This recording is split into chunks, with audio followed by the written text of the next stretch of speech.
Let's talk about Paul Ryan, Speaker Paul Ryan.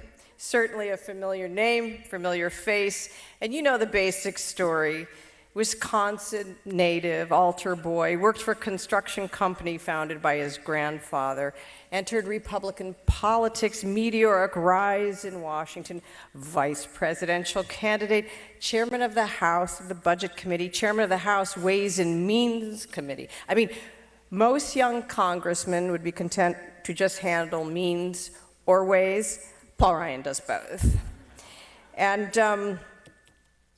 Paul and I have a little bit of history, right, Paul? Remember that night a few years ago, you, me, Mitt, in Ohio. It's kind of dreamy. We'll always have Akron. I just want to leave it at that. Yeah, Akron. You know what Cleveland's motto is? At least we're not Akron.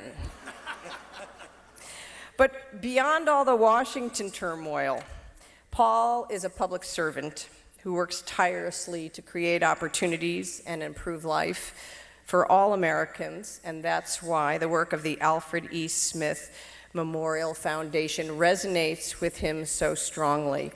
And I guess this is the right time to tell you, Paul, I know you thought you were invited to be the keynote speaker. This is actually an intervention. The Cardinal has secured new identities for you and your lovely family.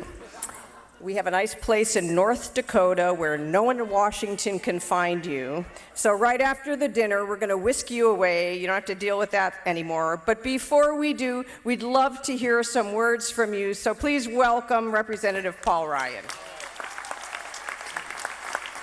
Thank you. Thank you. We always have Akron. We'll always have Akron. Oh. Enough with the applause, all right? You sound like the cabinet when Donald Trump walks in the room. Just might as well get off to it, right? You know what I find amazing about this is I don't think I've seen this many New York liberals, this many Wall Street CEOs in one room since my last visit to the White House.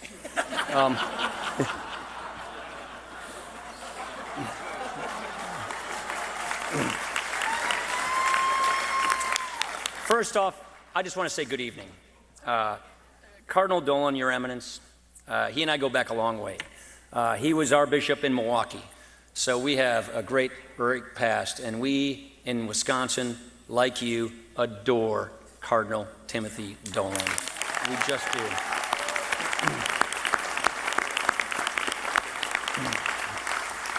Governor Cuomo, Mayor de Blasio, Pete King, my buddy, and Chuck and Kristen couldn't join us tonight because they're literally busy voting right now. They'll have a budget vote. Should have had it 9 minutes ago. So knowing the Senate, it hasn't happened yet. I want to thank Patricia Heaton. Patricia and I do go back a long ways because you know what? Patricia Heaton, she is a Hollywood Republican.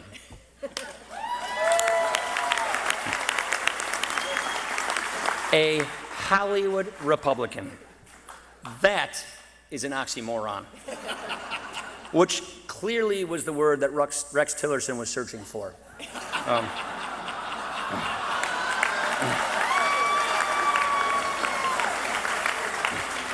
You know, I just want to say you all look great. Everyone looks just great tonight. We feel right at home because this is exactly what our dinner parties in Janesville, Wisconsin look like. You know, this is really our favorite time of the year. Just love it, October. We've got deer season. The leaves are changing.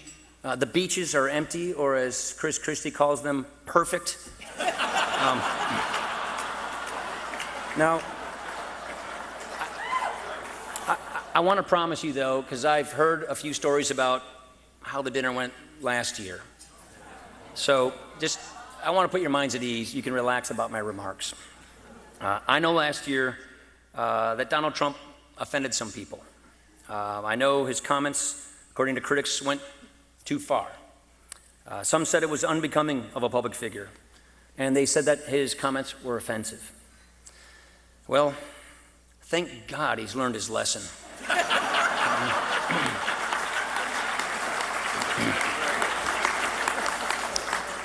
A lot of people, they ask me, guy from Wisconsin, what's it like to work on a daily basis with an abrasive New Yorker with a loudmouth?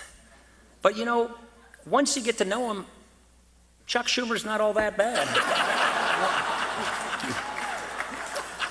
I know why he's been so hard on the president, actually. It has nothing to do with ideology. You see, Chuck's mad that he lost his top donor. But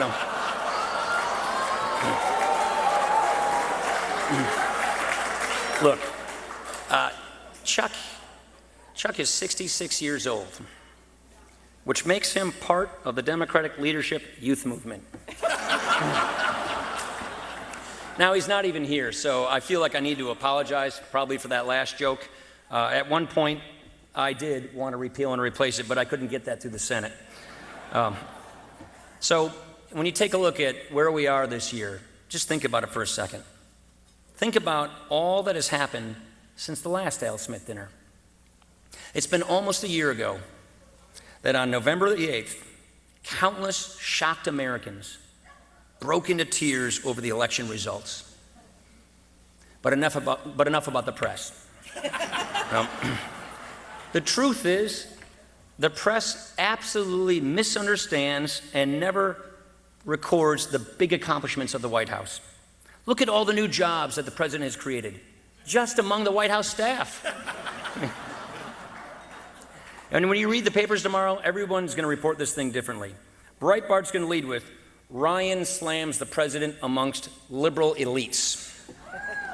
New York Times is going to report, Ryan defends the president in a state Hillary won. And the president will tweet, 300,000 at Al Smith dinner cheer mention of my name.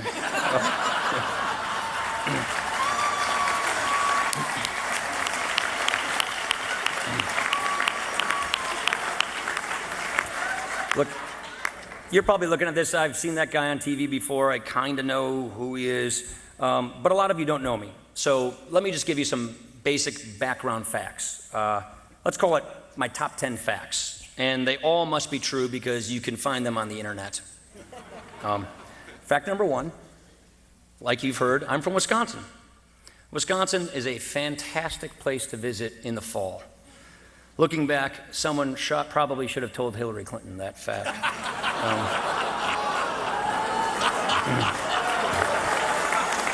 Just saying. Speaking of which, actually, I got a copy of her new book. This thing sums up politics perfectly.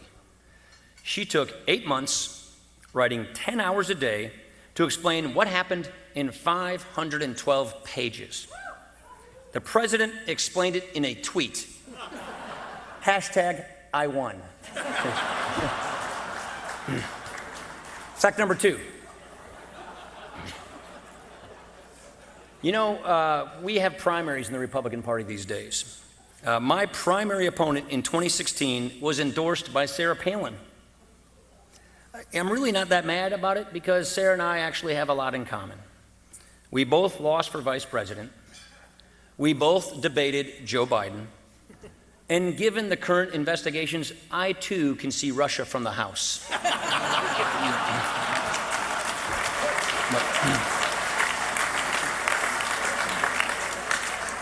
By the way, I do really appreciate these laughs. I usually don't get laughs like this except when I'm actually debating Joe Biden. So very much appreciate that.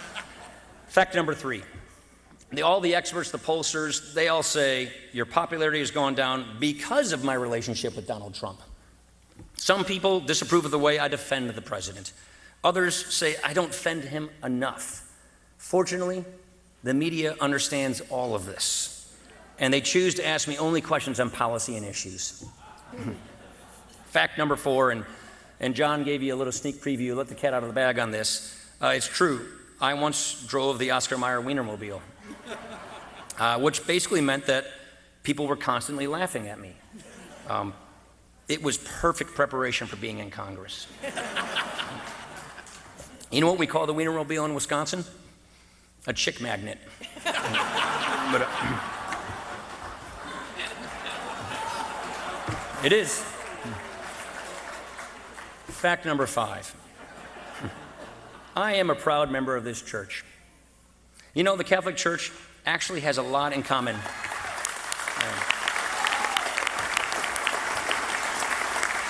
This church has a whole lot in common with Washington, D.C. Either place, it takes about 7 years for someone to get confirmed. I really wish Chuck were here at this moment right now.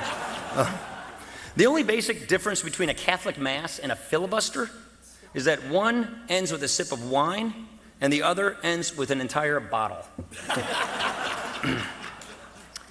Number 6. As a practicing Catholic, I believe in miracles. In fact, miracles. In 2015, I saw Joe Biden give a 2-minute speech. In 2012, and there were 3 witnesses who saw this, I saw Mitt Romney with a hair out of place. I believe in miracles. Then again, I also believed in Brian Kelly when he became the head coach of Notre Dame. Last year, Notre Dame football and Cardinal Tim Dolan, they had a lot in common. Both made thousands of people stand up and say, Jesus Christ.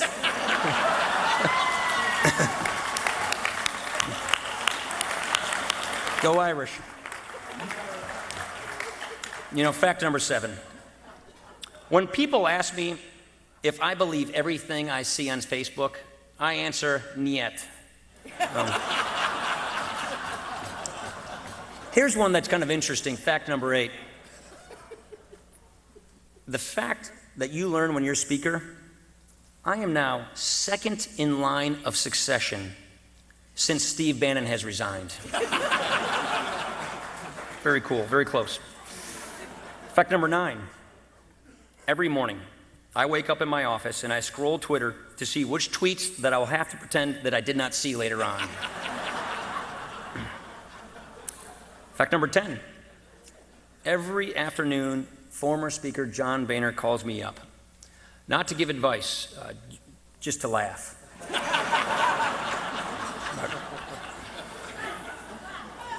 Actually, it was John Boehner who was the one who tried to convince me to take this job as Speaker. And in fact, and this is a true story, like all the other ones I've told, he even got Cardinal Dolan to call me to encourage me to take this job. God may forgive you, Cardinal, but I will not.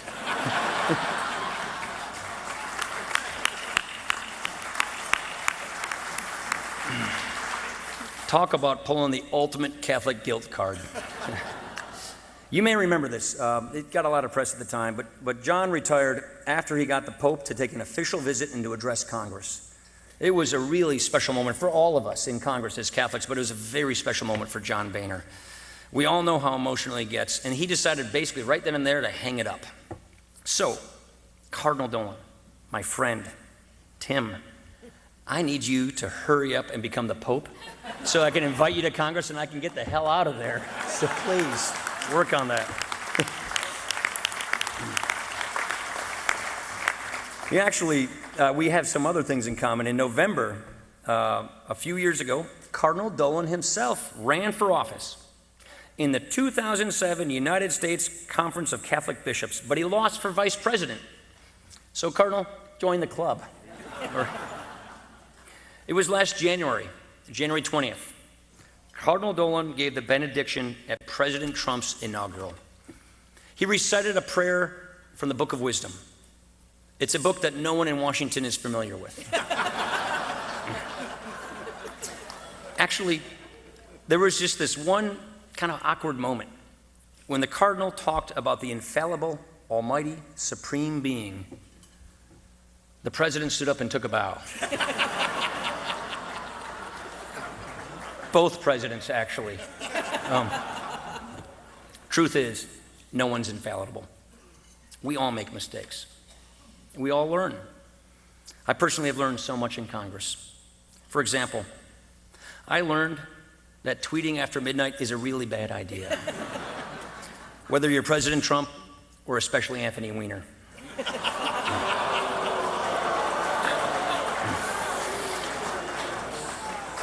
Or Ted Cruz, for that matter.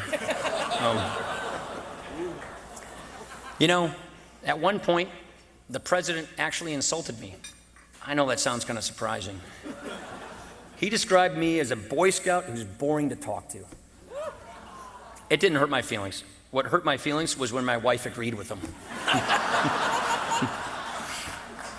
I gotta say, I really have learned so much. I've learned that in Catholicism, you are guilty until proven less guilty. I learned that God is always listening, as is Vladimir Putin. I learned how DC works. I play the good cop, Mitch McConnell plays the bad cop, and Bob Mueller plays the really bad cop. I learned how to handle insults. Steve Bannon said that I was born in a petri dish at the Heritage Foundation. This is amazing. No one knew Steve believed in science.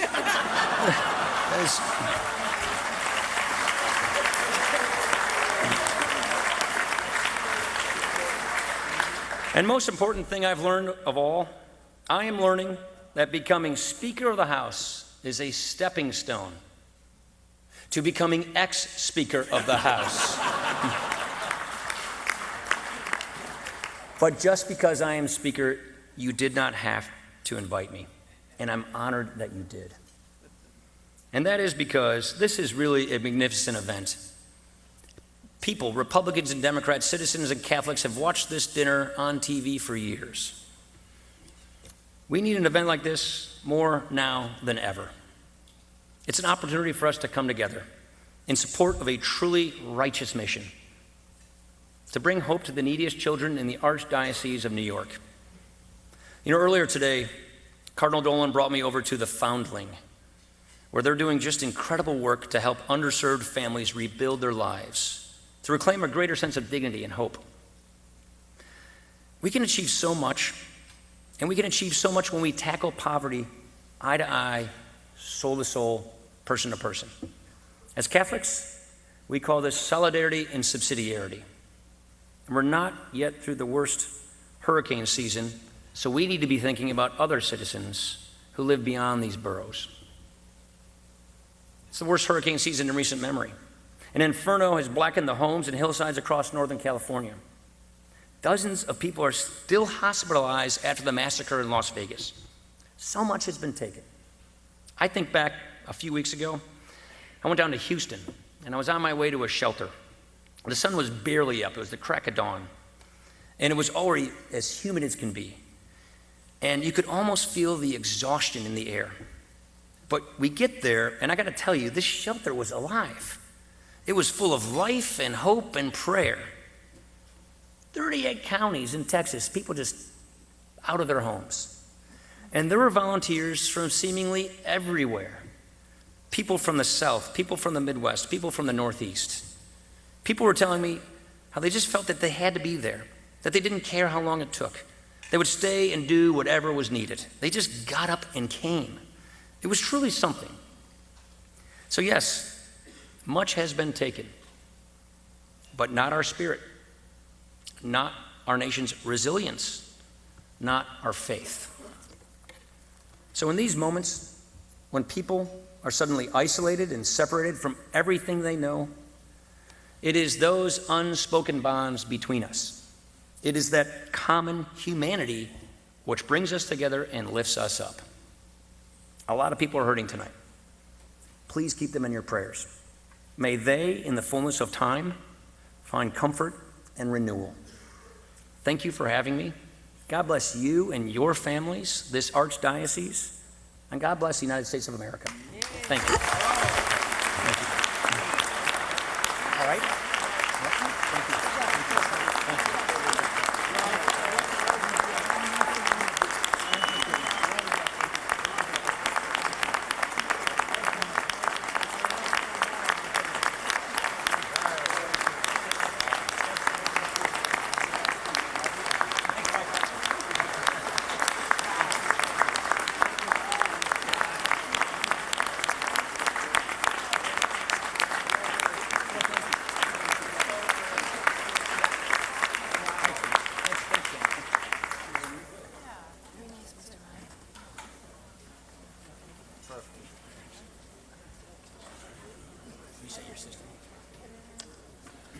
All right, folks, you know it's the bottom of the ninth. Here I am, all right?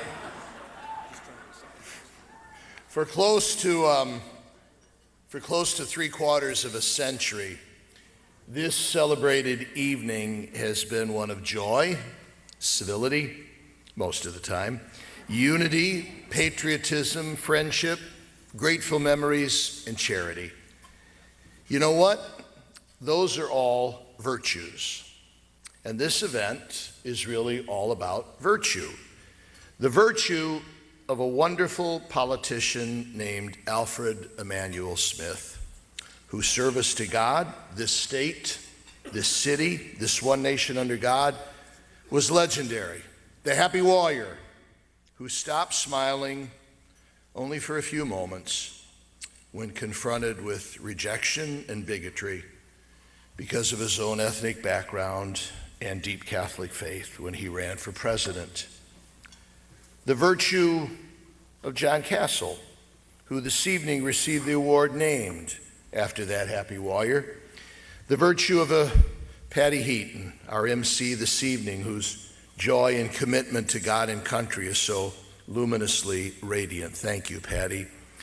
The virtue of a national leader admired by all sides for his own patience, determination, and sense of duty, whose own faith and patriotism, love of family, and loyalty to friends, and I'm sure honored to be one of them, is so uplifting, Speaker Paul Ryan.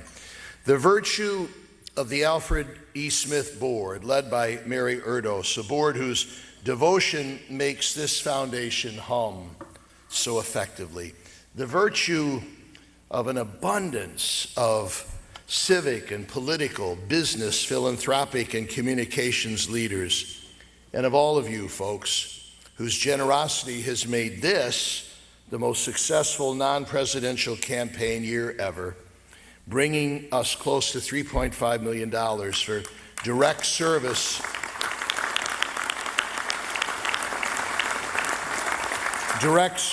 to women and children of all faiths or none at all in this grand city.